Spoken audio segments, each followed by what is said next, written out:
The first thing I heard was a steady beeping, rhythmic and too loud. The second was the soft shuffle of someone standing beside me, breathing in that careful way people do when they're scared to move too fast. My eyes blinked open to a world bathed in white. White lights, white walls, white sheets. A hospital. My throat was dry, my tongue heavy. Everything hurt in a dull, distant way, like my body had been sleeping longer than it should have. My head throbbed. I tried to speak, but it came out as a rasp. The figure beside me leaned in. Hey. You're awake. The voice was familiar. Too familiar. Sharp, clipped, full of that same quiet sarcasm I'd memorized years ago. My gaze focused. And I saw her. No. No fucking way. Sloane. Her name scratched out of my throat like it didn't belong there. Her dark eyes widened. You remember me. Unfortunately, I croaked. She exhaled a breath I didn't understand, her shoulders relaxing in a way that made me uneasy. Welcome back, Ava. What the hell are you doing here? That's complicated. I stared at her. Her hair was longer than I remembered, her face softer. But it was her. Sloane fucking Carter. The same girl who humiliated me in front of the entire debate team. The same girl who turned every group project into a battlefield. My sworn rival. My nemesis. How long have I been out? I asked. 6 weeks. Jesus. Car accident. You were hit crossing the street outside your building. My chest tightened. Images flashed, headlights, rain, pain, and then nothing. And you've been here. Why? Her eyes flicked away. You should probably rest. Sloane. You had memory loss. They didn't know how bad it would be. Why are you here? Because I'm your... She cut herself off. My pulse spiked. You're what? If you enjoyed this content and want to support the channel in a special way, try clicking the thanks button below. It's the one with the heart and $sign icon. With super thanks, you can make a direct contribution to the channel, which helps me keep creating awesome videos for you. She sighed. Sat down on the edge of the bed. Because I'm your wife. I laughed. Or tried to. It came out as a harsh, cracked sound. Try again. I'm serious. You expect me to believe that I married you? You, of all people? Apparently, this is a joke. This is one of your pranks. Very funny. It's not a joke, Ava. There's no way I would ever marry you. Well, she said, her voice tight. You did. 2 years ago. In Vegas. My stomach flipped. That's insane. That never happened.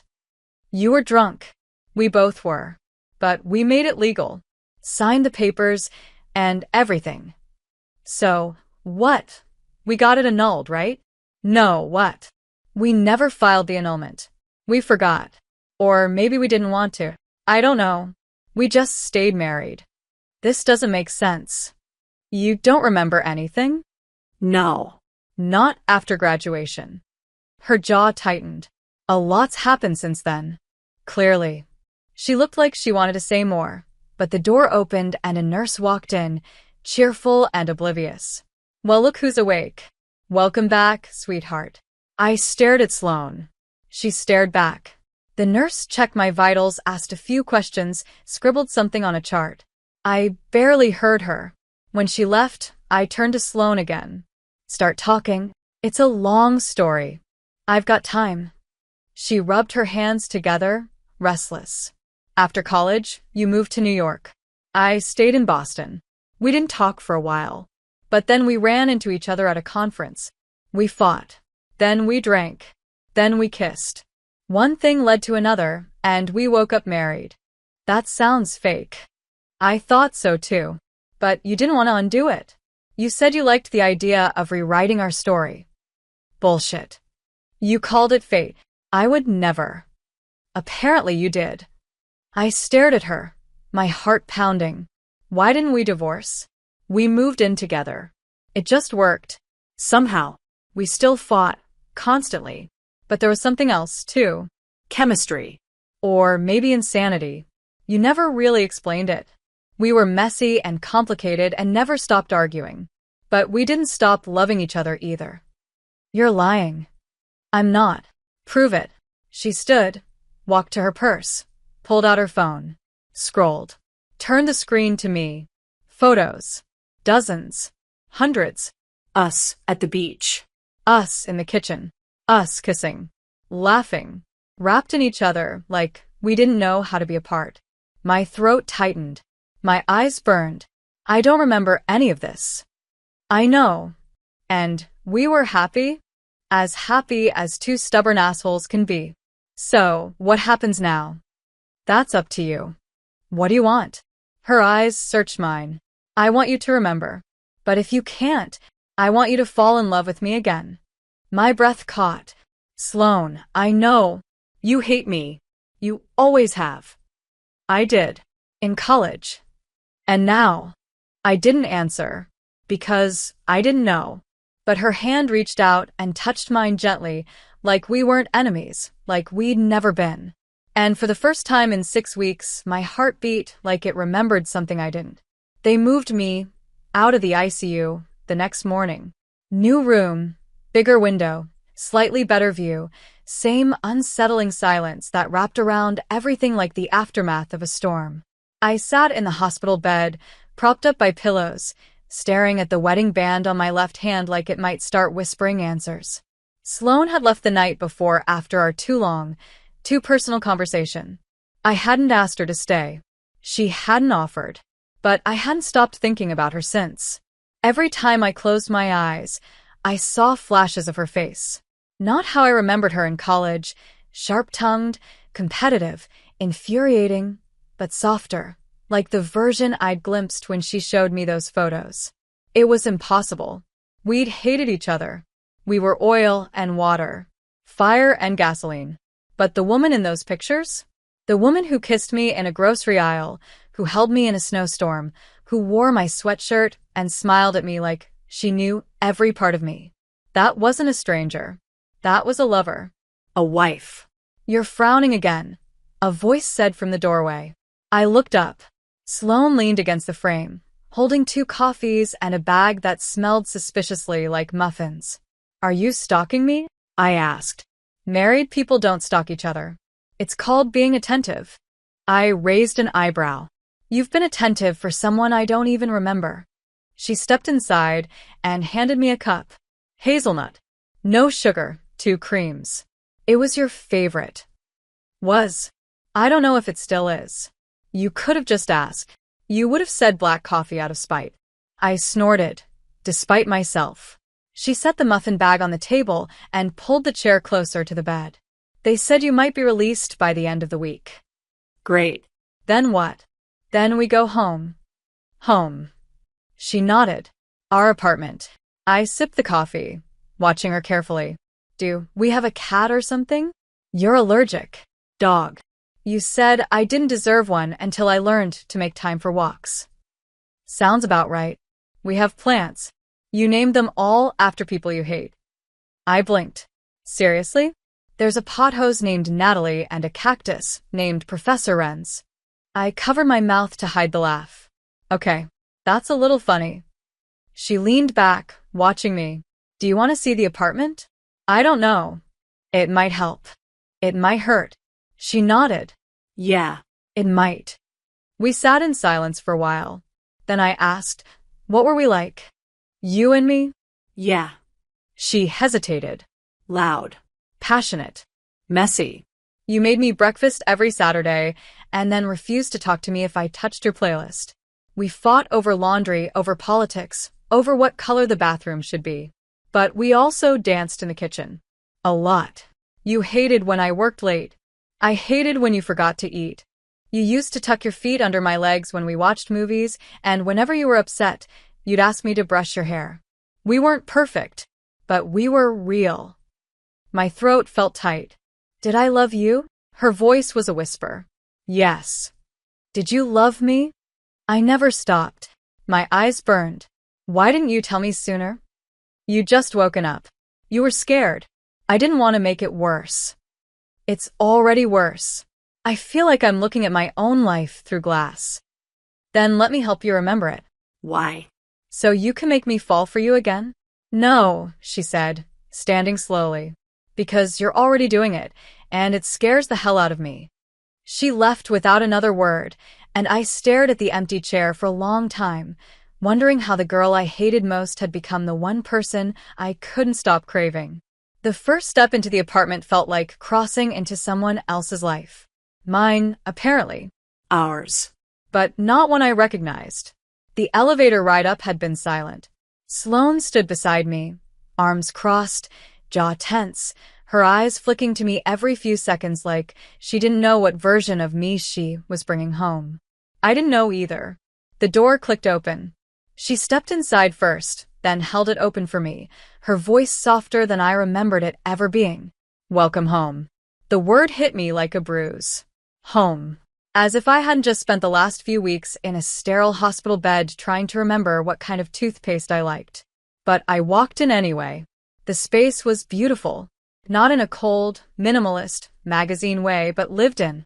The couch had a blanket tossed over the back. The dining table was covered in books and mail and a single candle that had burned halfway down. The walls were painted a warm, soft gray, with framed photos hung in a messy, charming pattern. And in the middle of them all, us. Dozens of us. Kissing. Laughing. Wrapped in each other's arms. On a beach.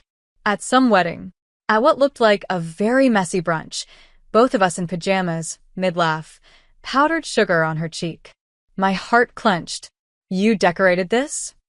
I asked. We both did. I walked slowly through the living room, fingers grazing the back of the couch, the edge of a photo frame. It's nice. You called it our little mess. It doesn't feel messy. That's because you're not the one who leaves coffee mugs everywhere. Still sounds like you. She almost smiled. The bedroom's through there. Bathroom on the right. Kitchen's technically open concept, but you hated how it was laid out. Why? Something about not enough counter space and the fridge being in the wrong dimension. That tracks. I walked down the hallway and stopped in the doorway of what was clearly our bedroom. Big window. Soft sheets. A plant in the corner. Tall and green and very much alive. That's Ren's, Sloane said, appearing behind me. The cactus. He's intimidating. You said he had angry energy. I stepped inside, heart hammering. The bed was made. 2 pillows. 2 robes hanging on the back of the door. Her scent was everywhere, soft, warm, familiar in a way I didn't want to admit. I sat on the edge of the bed, trying to breathe through the sudden pressure in my chest. This was ours. It still is. You sleep here alone now. I haven't slept here much at all since the accident. I looked at her. She leaned against the doorway, arms still crossed, trying not to look like she was waiting for something. Did we fight a lot? Yes. About what? Everything. You're stubborn. I'm worse. You like things clean. I like them chaotic. You overthink everything. I pretend nothing bothers me. Sounds toxic. It wasn't. Not always. We got better. I stood, walked slowly around the room, touching books, pulling open drawers. Everything felt so normal, so lived in. I opened the closet and froze. There were clothes. Hers and mine. Tangled, mixed. Shoes on the floor. A hoodie that looked suspiciously like one I'd worn in a few photos. I reached out and touched the fabric. My chest squeezed. I don't remember falling in love with you, I said quietly. I know, but I'm starting to believe I did. She didn't say anything. I turned to look at her. Her face was unreadable. You make me feel things I can't explain, and I don't know if it's memory or muscle. What do you mean? Like my body remembers you even if my brain doesn't. Her breath hitched. She stepped closer. Do you want me to stop being here? No. Do you want space? No. Then what do you want, Ava? I looked at her, really looked at her, and something in me cracked. I crossed the room in 3 steps and kissed her. It wasn't gentle. It wasn't planned. It was a kiss that said I'm scared, and I'm confused, and I'm trying. Her mouth met mine like she'd been waiting for it, her hands sliding into my hair, her body pressing against mine. I gasped when her fingers found my waist, her lips moving with too much familiarity for someone I didn't remember kissing. But my body remembered. My hands knew where to grip. My hips knew how to move against hers. I moaned into her mouth, and she pulled back, breathing hard. Ava, don't stop. You don't remember me. But I feel you. This isn't just sex. I know. Then tell me what this is. It's something I want. Her forehead rested against mine. You're not playing with me? I don't even know the rules anymore. Then let me remind you.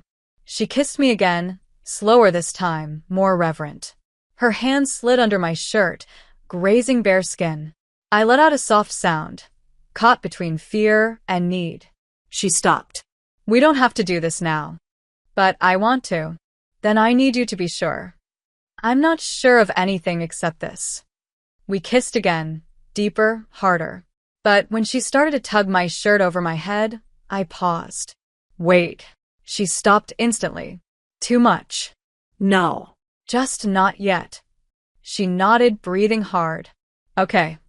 We stood there, pressed together, lips swollen, eyes wild. I should shower, I whispered. Want me to stay? Yes. She smiled just a little. Then I will. That night, I lay in her arms for the first time since I woke up. And even though I didn't remember the life we had, I felt something settle inside me. Something right. Something real. And for the first time in weeks, I let myself believe that maybe this wasn't the end of a story. Maybe it was the beginning. I dreamed of her that night. Not the version I'd just started getting used to, the softer, quieter woman who brought me hazelnut coffee and waited while I remembered how to breathe around her. No. This was the Sloane I remembered. College Sloane.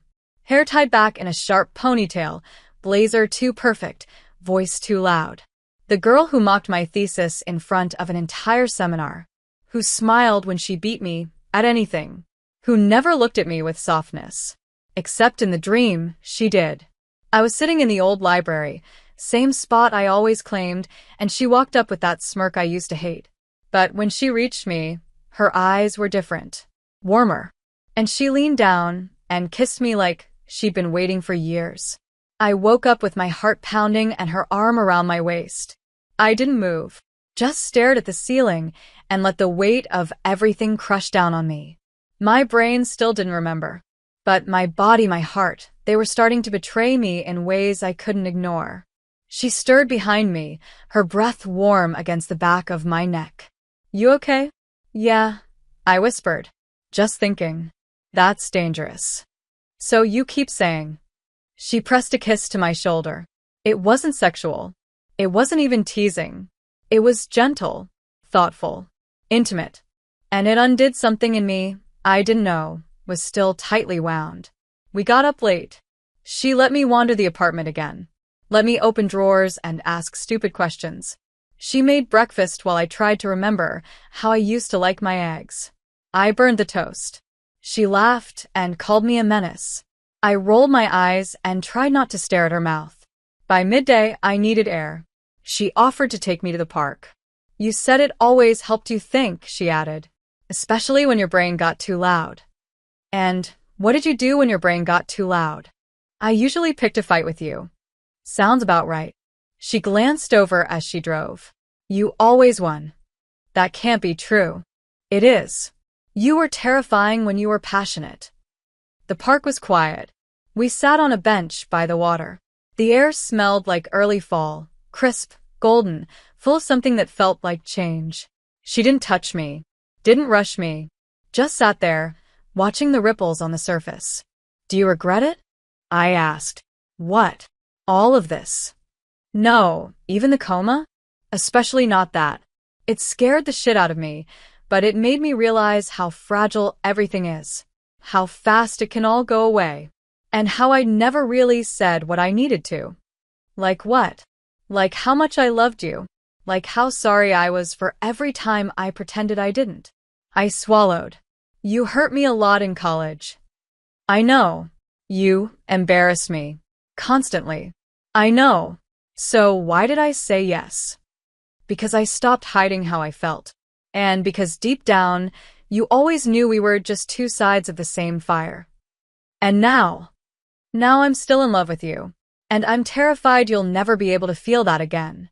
I feel something, I admitted. When you touch me, when you look at me, it's not memory, it's instinct. Her hand inched closer on the bench. That's enough for now. That night, she didn't sleep in the bed with me.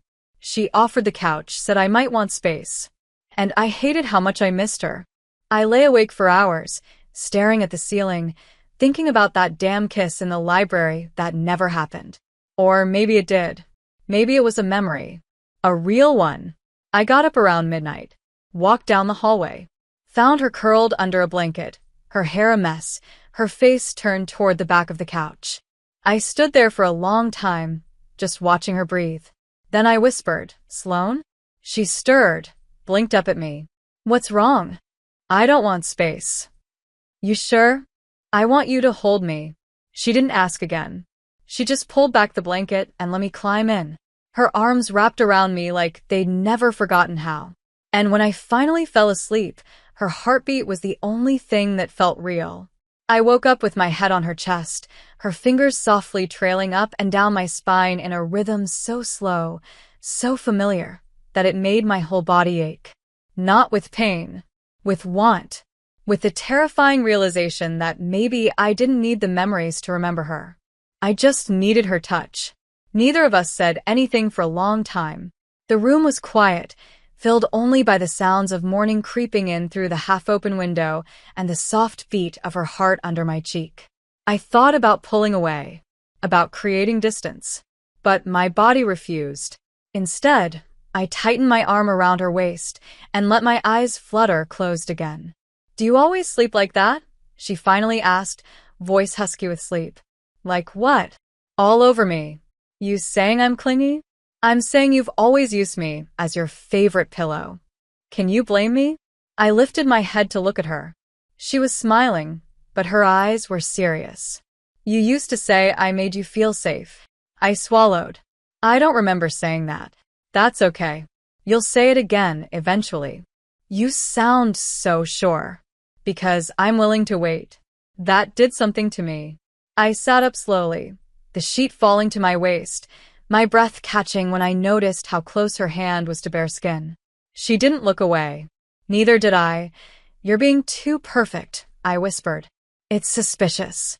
"I'm not perfect. I'm trying." "You're succeeding too much. It's the first time I've had a second chance at something that mattered." "You didn't tell me you loved me right away, did you?" No. "It took a while. We were already married when we said it." "Wait, seriously?" She smiled, a little sheepishly. "You said it first." I blinked. "That doesn't sound like me." "You were drunk, but sincere." "Sounds more like me." "You told me I annoyed you more than anyone else, but you wanted to wake up next to me for the rest of your life anyway." I stared at her. "I really said that?" "Word for word." I laughed, but it felt shaky. Wow. "Romantic." "I cried when you said it. That shut me up." She looked at me like she wanted to say more, but her phone buzzed on the nightstand and broke the moment. She glanced at the screen. "I need to stop by the gallery. Right now. Just for a couple hours. Can I trust you to stay out of trouble?" "Define trouble." She rolled her eyes, then leaned in and pressed a soft kiss to my temple. "There's coffee in the kitchen. Don't burn anything." No promises. When she left, the apartment felt too quiet. I wandered through it again, slower this time, letting my fingers trail along shelves and picture frames and doorways. I stopped in the hallway when I noticed a drawer slightly open. Inside were letters. Dozens of them. All addressed to me. I pulled one out, unfolded it with shaking hands. "Ava, I don't know if you'll ever read this, but I need to say it somewhere. Every day you don't wake up, I wonder if the last thing I ever said to you was enough. I wonder if I'll ever hear you laugh again, or complain about how I never fold the towels right. I miss you. I miss fighting with you. I miss loving you. Come back to me. Please." My vision blurred. I dropped the letter, my hands trembling as I reached for another, then another. Each one raw. Desperate. Filled with a kind of vulnerability I didn't know Sloane was capable of. She'd written me letters. Every single day. I didn't even know I was crying until I heard the door open again. I turned, eyes red, letter in my hand. She froze when she saw me. You weren't supposed to find those yet. You wrote me letters. You weren't waking up. I didn't know what else to do. Why didn't you tell me? Because you already didn't remember me. I didn't want to scare you away. You poured your heart into these. Every day. Because I didn't know how else to hold on to you. I crossed the room and kissed her. Hard. No warning. No permission. She kissed me back instantly, her arms wrapping around me like she'd been waiting for me to make this move. I pulled her closer, kneading her mouth, her hands, her warmth. We stumbled backward until my back hit the hallway wall, her body pressed flush against mine. Her lips moved to my neck, my shoulder, her breath hot against my skin. Ava, she whispered. Are you sure? I nodded, breathless. I don't remember everything, but I remember this. You. Me. This feeling. She kissed me again, deeper, slower, her hands sliding under my shirt with a reverence that made my knees weak. We didn't make it to the bedroom. The floor was hard. The kisses were soft. And every inch of her that touched me felt like something I'd always known. When it was over, we lay tangled in the hallway, limbs intertwined, hearts racing. She brushed hair from my face and looked at me like she still couldn't believe I was real. You're coming back to me, she whispered. One piece at a time. I think I never really left, I whispered back. And when I looked at her then, I didn't just feel it, I knew. I loved her. Even if I couldn't remember why. I loved her anyway. The hallway floor wasn't comfortable, but wrapped in her arms, pressed against her skin, I didn't care. Her breath was still uneven, matching the erratic rhythm of mine, her fingers tracing lazy circles on my bare back like she couldn't stop touching me even if she tried. I didn't want her to. I didn't want any of it to end. Her lips brushed my temple. You okay? Yeah, I whispered, then shifted slightly and winced. Maybe not physically. She laughed softly and tightened her hold. Sorry. We got a little carried away. You think? I tilted my head to look at her. Her hair was a mess, her cheeks flushed, and she was smiling in that quiet, stunned way that made her look younger. Softer. Beautiful. I cupped her face. That felt like more than just instinct. It was. So, what does this mean? She leaned in, kissed me gently. It means we stop pretending that memory is the only thing that matters. I don't care if you don't remember everything. What we have now is real. I closed my eyes, letting her words settle in the parts of me that were still raw. I didn't remember our wedding, our first kiss, our worst fight, but I remembered the way she looked at me when I was laughing. I remembered the sound of her voice when she said my name like it meant something. I remembered the way she made me feel like I belonged somewhere with someone for the first time in a long time. We eventually moved to the couch, still wrapped in each other, not quite ready to leave the cocoon we'd created. She pulled a blanket over us, kissed my shoulder, and whispered stories from the life we'd shared. You once got banned from a bar because you tried to lecture the bartender on the ethics of overpriced cocktails. Sounds like me. You also made me a playlist called I Hate You, But I Die For You. Also sounds like me. You said it was our love language. I turned to her. What's yours? Touch. Acts of service. Fighting. You're serious? You said you'd never loved anyone you didn't argue with at least once a week. Did we argue that much? Constantly. Do you miss it? Only when you're being agreeable. Careful. I can fix that. There she is. Her smile warmed every corner of my chest. But later, when she thought I was asleep, I heard her voice shift. Softer. Nervous. What if this doesn't last? I didn't move. Just listened. What if you wake up tomorrow and decide you want a different life? One where I'm not your wife. One where I'm just the girl you hated in college. I reached for her hand and laced our fingers together. Then I guess you'll have to make me fall in love with you all over again. She froze, then exhaled slowly. I think I'd like that. The next morning, I made her breakfast. Or tried to. I burned the toast again. She laughed and stole half my eggs and kissed my cheek like we hadn't just undone each other on the floor 24 hours ago. You're still wearing my hoodie, she said. You like it. I like you in it. You could just say you like me. I'm trying to ease into it. You're already in deep. I know. The day passed quietly. Easy. We walked to the bookstore down the street. She pointed out my favorite author.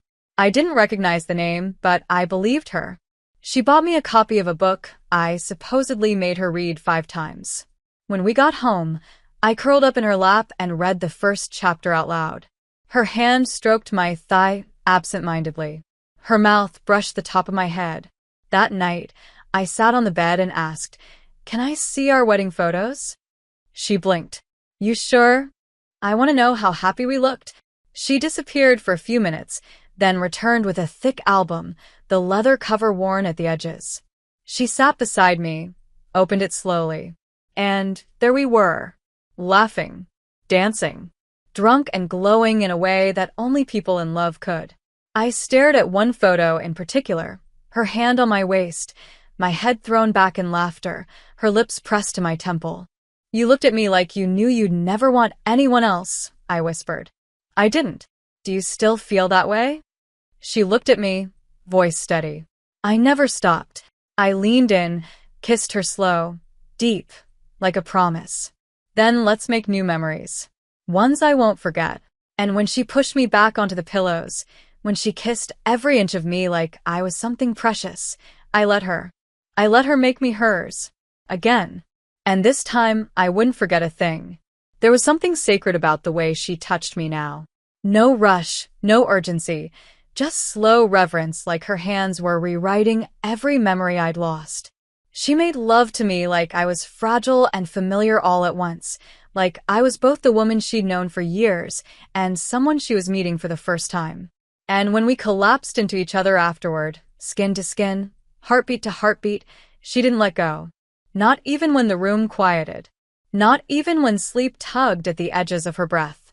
I watched her drift off beside me, her features soft in the moonlight, and for the first time since waking from the coma, I didn't feel like a stranger to my own life. I felt like I was exactly where I was meant to be. When I woke the next morning, she was already up. I heard soft music from the kitchen, the sound of a pan clinking against the stove, and her voice humming along to something vaguely familiar. I wrapped myself in her robe.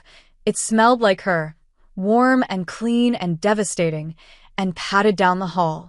She turned when she heard me, eyes lighting up in a way that made something flutter behind my ribs. Morning, Sleeping Beauty. You cook now. I've been trying. You once told me my eggs were a crime against nature. They were. That doesn't mean I didn't appreciate the effort. You said I only got better because you refused to eat anything that wasn't seasoned properly. So, I taught you through spite. Exactly. She set a plate in front of me, scrambled eggs, toast, and fruit that was slightly too soft but clearly chosen with care. Be honest, she said. How'd I do? I took a bite, exaggerated my chewing, then grinned. Passable. I'll take it. I studied her across the table. Dear friends know? About what? Us. The coma. That I don't remember everything. They know the basics. That you're recovering. That things are complicated. And do they know we're trying again? Her expression shifted. I haven't told everyone. I didn't want to pressure you into anything. Or make it harder if I ran. Yeah. I reached across the table and took her hand. I'm not running. You sure? I don't know everything. But I know I want this. I want you. Her eyes softened. Then that's all I need. Later, we went for a walk.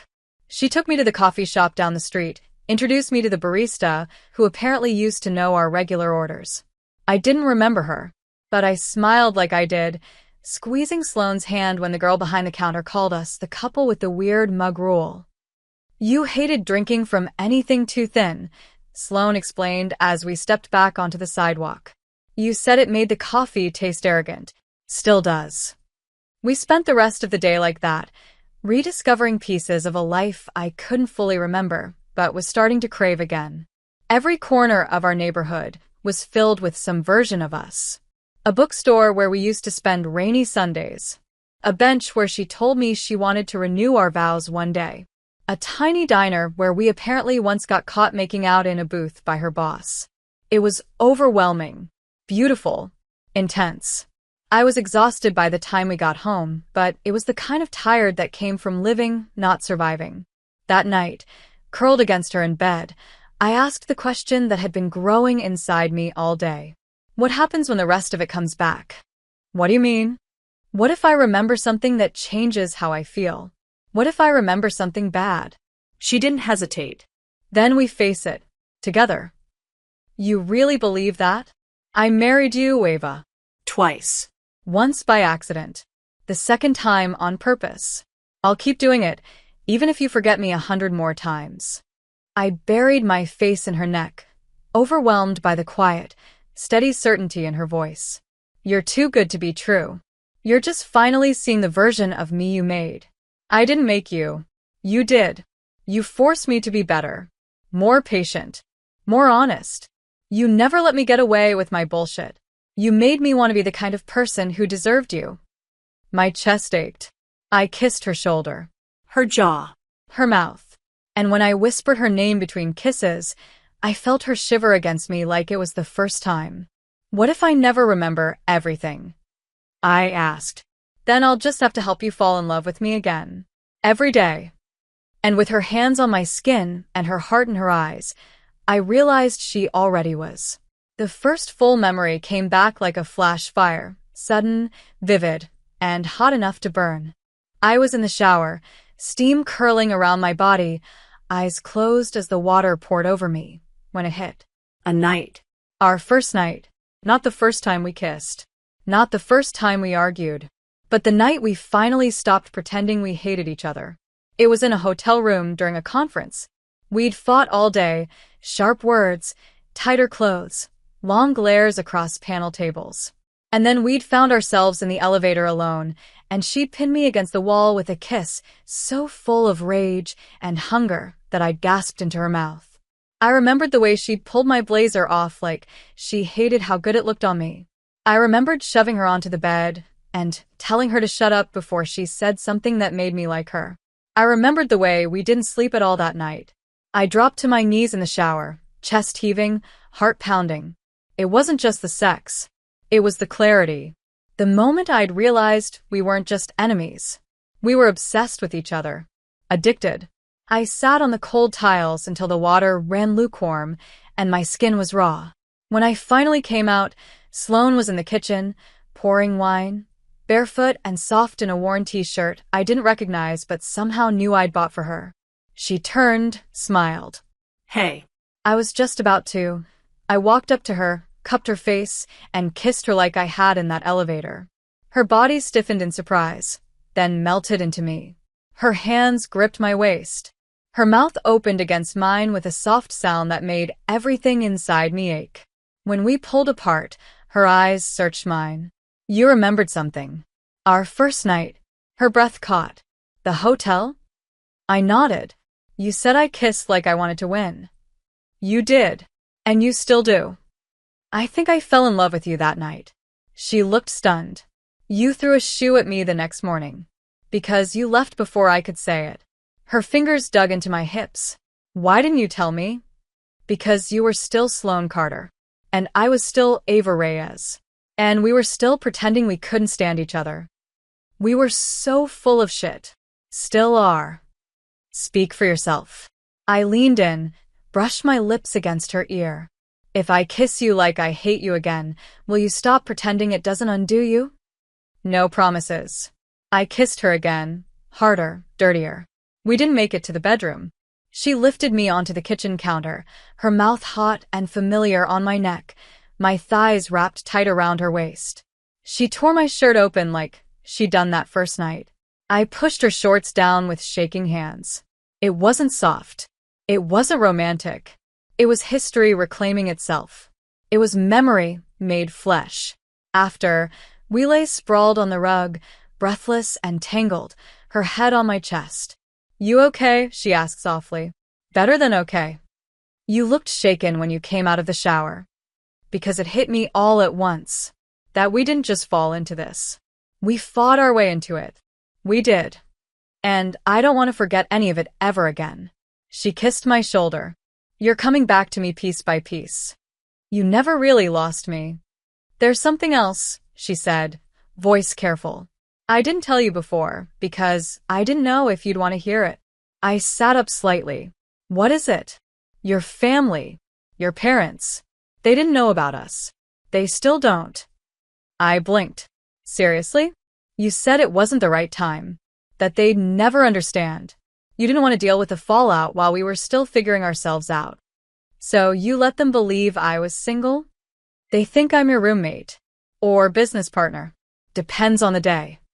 I stared at her. And you went along with it? Because I loved you. Because I didn't want to push you. But I can't pretend forever, Ava.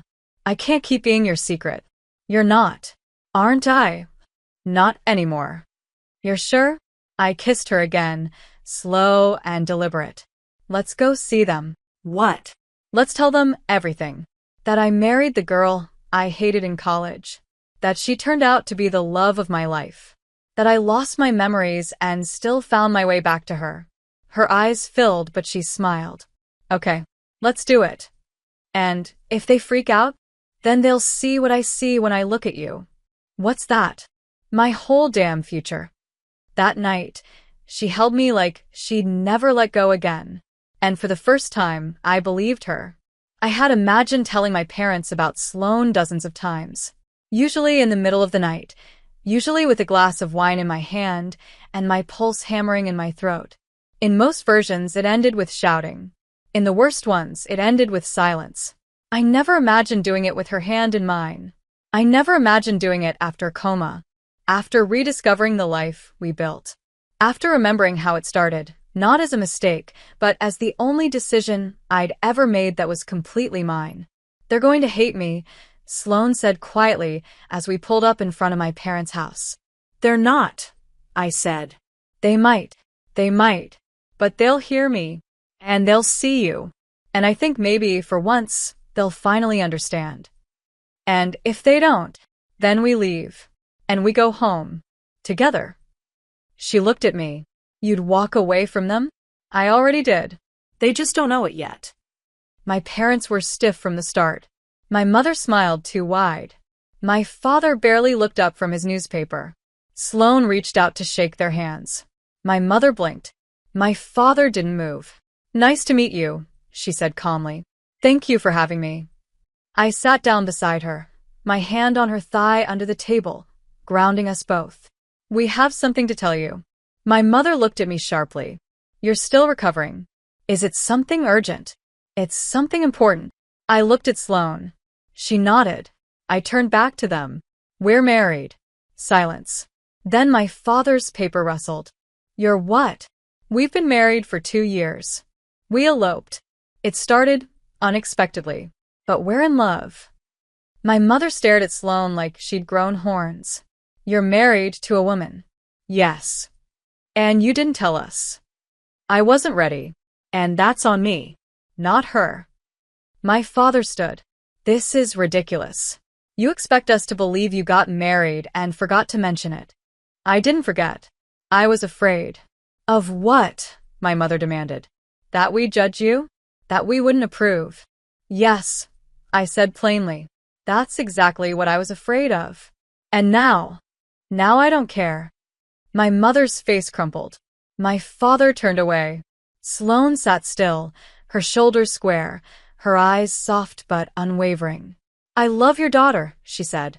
I have since the first time she called me insufferable in a lecture hall. She changed my life. She made me someone better. And even when she couldn't remember who I was, she still chose me. You took advantage of her, my father snapped. She didn't remember anything. I didn't. I cut in. But I do now. And what I remember is that I loved her before the accident. And I love her now. More even. This isn't how we raised you, my mother said, her voice trembling. No, I said. It's better. We left not long after that. No hugs. No goodbyes. Just the weight of truths they weren't ready to hear, and a silence I didn't bother to fill. I didn't cry in the car. Not until we got home. Sloane pulled me into her arms the second the door closed. I collapsed into her. "I'm sorry," she whispered. "For what?" "That they don't see you the way I do." "They don't have to. You're the only one who matters now." "You sure?" I kissed her. More than ever. Days passed. She didn't ask again. Didn't push. But I could see it in her eyes. Every time I paused too long and thought or stared a little too hard at a photo on the wall, she was waiting for the other shoe to drop. Waiting for the past to come back and ruin what we'd rebuilt. And I hated that. So I started to show her. Every day. I made her breakfast and kissed her shoulder while she read emails. I pulled her into my lap while she tried to fold laundry and refused to let her go. I kissed her at red lights. I held her hand at the farmer's market. I told her she was beautiful when she was brushing her teeth and still had toothpaste on her chin. And at night, when she touched me like I was everything, I whispered her name like a prayer. One night, I pulled a small velvet box from my pocket and set it on the pillow between us. She stared at it. "What is this?" "A ring. We're already married. But I don't remember the first time I asked you to be mine. So I'm doing it again." Her breath caught. "Ava, I don't remember the day I fell in love with you the first time. But I remember the moment it happened again. And I want a life with you I'll never forget." She opened the box. Her hands shook. She laughed, then cried, then tackled me to the bed in one breathless motion. "Yes," she whispered against my mouth. "A million times yes."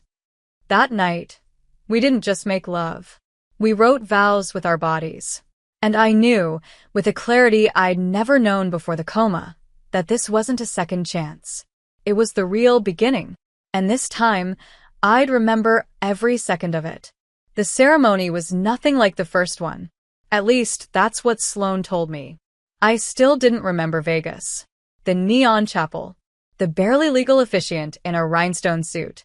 The bouquet we stole from a casino lobby. I didn't remember it. And maybe I never would. But this time I would remember everything. It was a cool spring evening, just warm enough that we didn't need jackets. We stood barefoot in the backyard of the little house we had fought over buying 3 times before finally calling it home. A handful of close friends sat in mismatched chairs under strings of lights we'd hung ourselves the night before.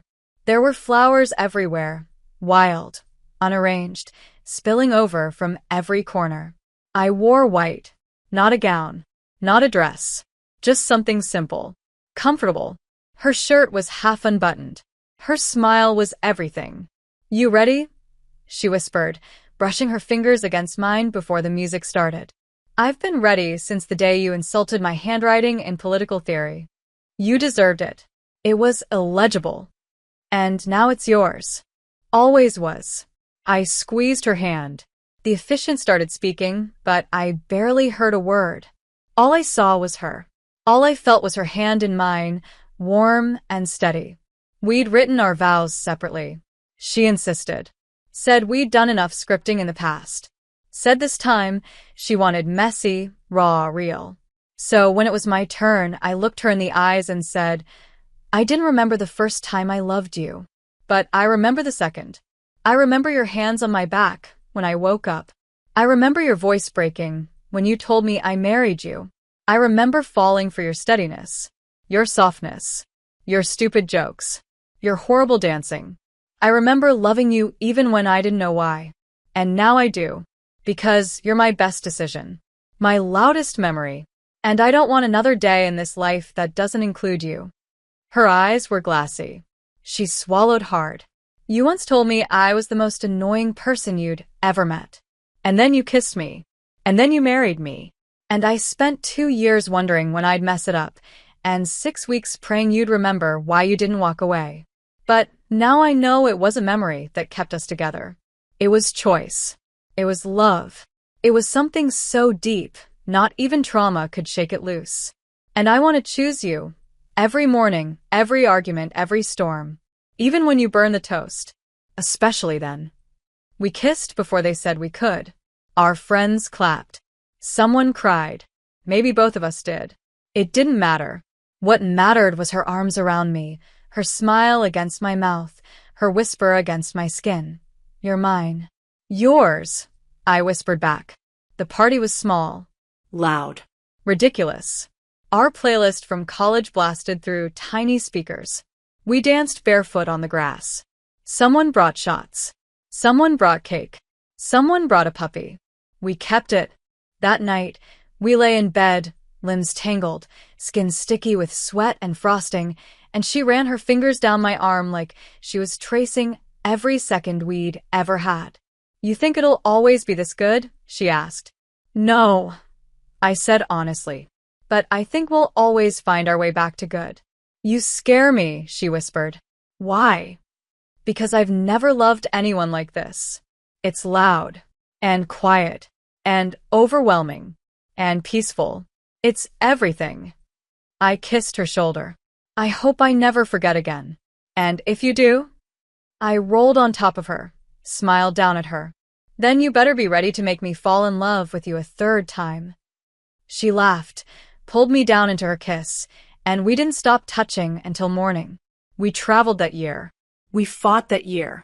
We loved harder than we ever had. And one night, a year to the day after our second wedding, she surprised me with a scrapbook. Inside were pictures, letters, Polaroids, stubs from concerts, napkins from restaurants. My favorite one was from our first trip after my memory returned. A photo of us in Paris. She had chocolate on her mouth. I was laughing. On the back, she'd written, "You never stopped being mine, even when you forgot. But I will never, ever let you forget again." And she didn't. Not with her mouth. Not with her hands. Not with her promises. We grew old like that. Loud. Fierce. In love. Until memory was no longer the measure of our story, only the echo of it. Thank you so much for your support, whether it's by liking, commenting, sharing, or sending your super thanks. You make all the difference here on the channel. See you in the next video.